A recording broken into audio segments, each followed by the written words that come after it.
जय श्री कृष्णा। राधे राधे। आज की इस वीडियो में हम गाज माता व्रत की कथा सुनेंगे। गाज माता के व्रत को कहीं कहीं पर गर्जा माई का रोट कहकर भी बुलाया जाता है।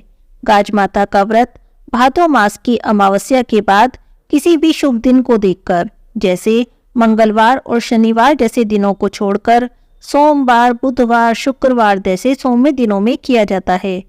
कहीं कहीं पर इस व्रत को भादो मास की द्वितीया के दिन किया जाता है और कहीं कहीं पर जन्माष्टमी से अगले दिन भी गाज माता का व्रत किया जाता है। तो जैसी आपके घर में मान्यता है उसी के अनुसार इस व्रत को करना चाहिए। गाज का अर्थ होता है बिजली। कच्चा धागा या सूत बादल गड़गड़ाने वाले दिन रख देते हैं। धागे को हल्दी में पीला करके अपने कानों के कुंडल में या चूड़ी में जिस दिन हमें व्रत करना होता है उस दिन बिना नहाए बांध लेते हैं। व्रत वाले दिन गाज माता की कहानी सुनते हैं और कहानी सुनने के लिए हाथों में कुछ जौ के दाने ले लेते हैं, ये धागा ले लेते हैं और भोग के लिए जो भी आपने हलवा पूरी या रोट बनाया है उसे भी हाथ में ले लेते हैं और फिर कहानी सुनते हैं। गाज माता की पूजा करते हैं और फिर उन्हें भोग लगाते हैं। जिस घर में लड़का हुआ हो या लड़के का विवाह हुआ हो उसी साल भाद्रपद महीने में शुभ दिन को देखकर गाज माता का व्रत और उज्जमन किया जाता है। आटा, चीनी, सौंफ और गोला मिलाकर आटा मला जाता है और फिर उसका रोट बनाया जाता है। इस रोट को सामने रखकर कहानी सुनते हैं। कहानी सुनने के बाद, पूजा करने के बाद इस रोट को ब्राह्मणी को दे देते हैं। किसी किसी घर में तो हलवा पूरी भी बनाई जाती है। चार चार पूरी एक स्थान पर रखते हैं, फिर उस पर हलवा रखते हैं, कुछ पैसे रखते हैं और कपड़ा रखकर एक लोटे पर रखकर जौ के दाने हाथों में लेकर गाज माता की कहानी सुनते हैं। इस दिन बनाए जाने वाला जो रोट होता है, जो भी भोग होता है, चाहे वो हलवा पूरी का हो या रोट हो, उसे पुरुष या लड़कों को नहीं दिखाते हैं। लड़कों से छुपा कर रखते हैं। कुछ कुछ स्थानों पर तो दीपक को भी नहीं दिखाते, मतलब प्रकाश में इस रोट को नहीं खाते हैं, अंधेरे में खाते हैं। परिवार की किसी बुजुर्ग महिला के द्वारा घर की दीवार पर गाज बीज का चित्र अंकित किया जाता है। उस पर नवविवाहिता और नवजात शिशु को बैठा हुआ चित्रित किया जाता है। उस लड़के पर पेड़ को गिरते हुए और गाज बीज माता के द्वारा उसकी रक्षा करते हुए दिखाया जाता है। यही गाज माता के पूजन का तरीका होता है। किसी भी व्रत पूजा को करने के लिए अपने घर के कुछ अलग रीति रिवाज होते हैं, तो अपने घर के रीति रिवाज के अनुसार हर पूजा करनी चाहिए। पूजा के बाद गाज माता की कहानी सुननी चाहिए, जो इस प्रकार से है। बोलिए गाज माता की जय हो। एक समय एक राजा और रानी थे। रानी गाज माता की पूजा करती थी, गाज माता का रोट किया करती थी। एक समय जब गाज माता की पूजा का दिन आया तो रानी ने रोट बनाकर चौके पर रख दिया। थोड़ी देर में राजा जी आए तो उन्होंने दासी से पूछा, ये क्या रखा है? तो दासी कहने लगी, महाराज इसे मत देखना। रानी जी ने इसे देखने से मना किया है कि किसी को भी ये नहीं देखना है। लेकिन राजा जी तो नहीं माने। राजा ने रोट देख लिया। रोट देखकर राजा ने पूछा, ये सब क्या है?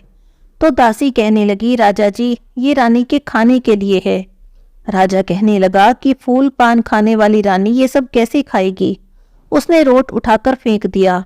थोड़ी देर में जब रानी आई तो दासी से पूछने लगी कि रोट कहाँ गया? दासी कहने लगी कि आपसे पहले राजा जी आए थे, राजा जी ने उसे उठाकर फेंक दिया है। रानी ने सुना तो उन्हें बहुत दुख हुआ। रानी ने कहा कि उसे उठाकर कहीं गोबर में दबा दो। अब दासी ने रानी के कहे अनुसार वैसा ही किया। गाज माता नाराज हो गई। बस उसी दिन से उनके घर में हानि आनी शुरू हो गई। उनके बुरे दिन शुरू हो गए। तब राजा कहने लगा, रानी हमें किसी और देश में चलना चाहिए। देश चोरी तो परदेश भीख बराबर होती है। ऐसा सोचकर दोनों राजा रानी चल दिए। चलते चलते राजा की बहन के घर के पास जाकर रुक गए। थोड़ी देर में सैनिक आए तो राजा कहने लगे कि मेरी बहन से जाकर कह दो कि तुम्हारे भाई और भाभी आए हैं। सैनिकों ने जाकर राजा की बहन से कहा तो बहन ने सैनिकों से पूछा कि किस हाल में आए हैं? तो सैनिक कहने लगे, बड़े ही बुरे हाल में आए हैं। तब बहन ने रात की बासी खिचड़ी वहीं पर भिजवा दी। सैनिकों ने खिचड़ी ले जाकर राजा को दे दी। राजा ने रानी से कहा, देखो रानी, हमारे बुरे दिन देखकर बहन ने बासी खिचड़ी भिजवा दी है। राजा को बड़ा दुख हुआ। राजा ने धरती माता से कहा, हे धरती माता, इस खिचड़ी को अपने अंदर संभाल कर रख लो। राजा रानी आगे चल दिए। थोड़ी दूर पर राजा का एक मित्र रहता था। दोनों मित्र के घर पहुंच गए। राजा के मित्र ने दोनों का बड़ा आदर सत्कार किया, दोनों को अपने घर में बुलाया। रात को सोते समय राजा ने देखा कि उनके कमरे में खूंटी पर एक हार टंगा हुआ था और वो खूंटी हार को निगल रही थी। तब राजा ने रानी को उठाकर कहा कि देखो रानी, इस हार की चोरी का इल्जाम हम पर लगेगा, इसीलिए हमें यहाँ से चलना चाहिए। जाने के बाद मित्र की पत्नी कहने लगी कि तुम्हारा मित्र मेरा हार चुरा कर ले गया। तब वह कहने लगा कि नहीं, मैं ये स्वीकार नहीं कर सकता। मेरा मित्र कुछ भी कर सकता है पर चोरी नहीं कर सकता। चलते चलते राजा रानी एक गांव में पहुंच गए। राजा ने रानी से कहा कि बहुत भूख लगी है, मैं कुछ खाने के लिए लेकर आता हूँ। तब राजा एक तीतर पकड़ के लाया। रानी से कहने लगा कि तुम इसे पकाकर तैयार करो, तब तक मैं नहा कर आता हूँ। अब रानी ने तीतर पका लिया। थोड़ी देर में बर्तन खोलकर देखा तो भुना भुनाया तीतर उड़ गया। थोड़ी देर में जब राजा आया खाना मांगा तो रानी ने झूठ बोल दिया और कहने लगी कि मुझे तो बड़ी जोर से भूख लग रही थी तो मैंने सारा खाना खा लिया।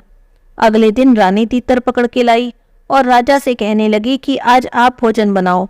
राजा ने भोजन बनाया। थोड़ी देर बाद जब बर्तन खोल के देखा तो वो बना बनाया तीतर भी उड़ गया। थोड़ी देर में रानी ने जब खाना मांगा तो राजा कहने लगा, जैसे तूने कल खाया था वैसे ही आज मुझे भूख लगी थी, मैंने सारा खाना खा लिया। अब दोनों राजा रानी गांव में कुछ खाना मांगने गए। तब रानी ने देखा कि कुछ औरतें नदी किनारे पूजा कर रही हैं। रानी उनके पास जाकर पूछने लगी, ये तुम क्या कर रही हो, किस देवी देवता की पूजा कर रही हो? तब उन्होंने कहा कि हम गर्जा माई की पूजा कर रहे हैं, गर्जा माई का रोट कर रहे हैं। तो रानी कहने लगी कि मैं भी इसी की खोई फिर रही हूँ। और ऐसा कहकर रानी ने उन्हें सारी बात बता दी। तो वे कहने लगी कि कोई बात नहीं, तुम दोबारा गर्जा माई का व्रत करो, गर्जा माई से प्रार्थना करना, सब ठीक हो जाएगा। रानी बोली कि अब मैं व्रत कैसे करूं, मेरे पास तो कुछ भी नहीं है, कोई पूजन सामग्री नहीं है, और मैं अब रोट कैसे बनाऊं? मैं तो जो भी पकाती हूँ बना बनाया भी उड़ जाता है। तो औरतें कहने लगी कि कोई बात नहीं, तुम पूजन सामग्री हमसे ले लेना और पूजा करने के लिए रेत का बालू का रोट बना लेना, खाने के लिए तुम्हें रोट हम दे देंगे। अब रानी ने रेत का रोट बना लिया और उसे ढककर कहानी सुनने लगी। कहानी सुनने के बाद जब रोट खोलकर देखा तो रेत का रोट सचमुच का रोट बन गया। गर्जा माई रानी पर खुश हो गई। रानी खुशी खुशी राजा के पास आई और कहने लगी, राजा जी, अब हमारे अच्छे दिन शुरू हो गए हैं, हमें अपने राज्य में वापस चलना चाहिए। दोनों राजा रानी चल दिए। चलते चलते दोनों उसी के मित्र के घर में पहुंचे जहां पर आते हुए गए थे। मित्र ने दोनों का खूब आदर सत्कार किया और उसी कमरे में राजा रानी को सुला दिया। रात में राजा रानी ने देखा कि जो खूंटी हार निगल गई थी अब वो हार को उगल रही है। राजा ने अपने मित्र को बुलाया और कहने लगा, मित्र, हम पर चोरी का इल्जाम लगा था, पर देखो हार खूंटी पर ही टंगा हुआ है। तब मित्र कहने लगा कि नहीं मित्र, मैंने तुम्हें कभी चोर नहीं समझा। हाँ, मेरी पत्नी ने जरूर सोचा था कि चोरी तुमने ही की है।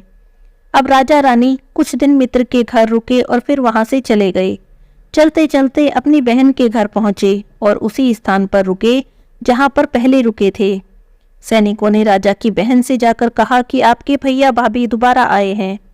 बहन ने पूछा कि किस हालत में हैं। तब सैनिक कहने लगे, हाल तो बहुत बढ़िया लग रहे हैं। तब बहन पकवान का थाल लेकर आई और राजा ने कहा, धरती माता, हमारी खिचड़ी वापस कर दो। राजा अपनी बहन से कहने लगा, जब हम बुरे हाल में आए थे तब तुमने हमारे लिए बासी खिचड़ी भिजवाई थी, आज हम अच्छे हाल में आए हैं तो पकवान का थाल लेकर आई हो। तो बहन कहने लगी, भाई मुझे माफ कर दो। राजा रानी अपने राज्य में वापस आ गए। अगली बार जब भादों का महीना आया तो राजा ने पूरे नगर में ढिंडोरा पिटवा दिया कि सभी लोग अपने घर में गर्जा माई का रोट करें। गर्जा माई का रोट करने से घर में सुख समृद्धि आती है। हे गाज माता, जैसे आपने राजा रानी पर अपनी कृपा दृष्टि बनाई रखी, वैसे ही सब पर अपनी कृपा दृष्टि बनाए रखना, सबके घर में सुख समृद्धि देना, और जैसे आप राजा रानी से रुष्ट हुई ऐसी किसी से भी ना होना। बोलिए गाज माता की जय हो। अब सुनते हैं सभी कहानियों के साथ सुनी जाने वाली गणेश जी की कहानी। एक बार गणेश जी एक छोटे से बालक के रूप में चिमटी में चावल और चमचे में दूध लेकर निकले। वे सबसे कह रहे थे कि कोई मेरी खीर बना दो, कोई मेरी खीर बना दो। लेकिन ये बात सुनकर सब उनका मजाक बना रहे थे। भला इतने से चावल और दूध की भी कहीं खीर बनती है। थोड़ा आगे चले तो एक बुढ़िया बैठी थी। तब वे कहने लगे, माई मेरी खीर बना दो। तब वह बुढ़िया कहने लगी कि ला मैं बना दूं तेरी खीर। तब वह चूल्हे पर छोटा सा बर्तन चढ़ाने लगी। तब गणेश जी बोले कि माई छोटा सी भगोनी मत चढ़ाओ, तुम्हारे घर में जो सबसे बड़ा बर्तन हो वो चढ़ा दो। बुढ़िया माई ने बात मानी और सबसे बड़ा बर्तन चढ़ा दिया। वो तो देखकर हैरान रह गई, थोड़े से जो चावल उस बर्तन में डाले थे वो तो पूरा भर गया। तब गणेश जी बोले कि मैं नहा कर आता हूँ। थोड़ी देर में खीर तैयार हो गई। बुढ़िया माई के पोते पोती खीर खाने के लिए रोने लगे। तब बुढ़िया माई ने कहा, गणेश जी तुम्हारे भोग लगे। ऐसा कहकर चूल्हे में थोड़ी सी खीर डाली और कटोरी भर भर कर बच्चों को खीर दे दी। बुढ़िया माई की पड़ोसन ऊपर से देख रही थी। तब बुढ़िया माई ने सोचा इसे खीर न दी तो चुगली कर देगी। तब उसने एक कटोरा भर के उसे भी खीर दे दी। उसके बेटे की बहू ने चुपके से एक कटोरा खीर खाई और कटोरा चक्की के नीचे छुपा दिया। अभी तक गणेश जी नहाकर नहीं आए थे। अब बुढ़िया माई को भी भूख लग रही थी। तब उसने भी एक कटोरा खीर का भरा और किवाड़ के पीछे बैठकर कहने लगी कि गणेश जी आपके भोग लगे। ऐसा कहकर उसने खीर खाना शुरू कर दिया। अभी बुढ़िया माई खीर खा ही रही थी कि गणेश जी आ गए। तब बुढ़िया माई बोली, आजा रे गणेशिया खीर खा ले, मैं तो तेरी ही राह देख रही थी। तब गणेश जी बोले, माई मैंने तो खीर पहले ही खा ली। तब बुढ़िया पूछने लगी, कब खाई? तब गणेश जी बोले, जब तेरे पोते पोती ने खाई थी तब खाई, जब तेरी पड़ोसन ने खाई तब भी खाई, जब तेरी बहू ने खाई तब भी खाई, और जब तूने खाई तब तो मेरा पेट पूरा ही भर गया। तब बुढ़िया माई बोली, बेटा तेरी सारी बात सच है, पर बहू बेचारी का नाम मत ले, वो तो सुबह से काम कर रही है, भला उसने कब खीर खाई? तब गणेश जी बोले, चक्की के नीचे देख छोटा कटोरा पड़ा है, तूने तो कम से कम मेरे भोग लगाया, वो तो बिना भोग लगाए ही खा गई। तब बुढ़िया माई कहने लगी, बेटा घर की बात है, घर में रहने दे, अब बता बची खीर का क्या करूं? तब गणेश जी बोले कि सारी नगरी जिमा दे। बुढ़िया माई नगरी में न्योता दे आई। सब हंसने लगे कि इसके घर में खुद तो खाने को है नहीं, नगरी क्या जिमाएगी। लेकिन बुढ़िया माई ने पूरी नगरी जिमा दी, फिर भी खीर का बर्तन पूरा भरा था। राजा को इस बात का पता चला तो बुढ़िया को बुलाया और कहा कि क्यों री बुढ़िया, ऐसा बर्तन तुम्हारे घर पर अच्छा लगे या हमारे घर पर?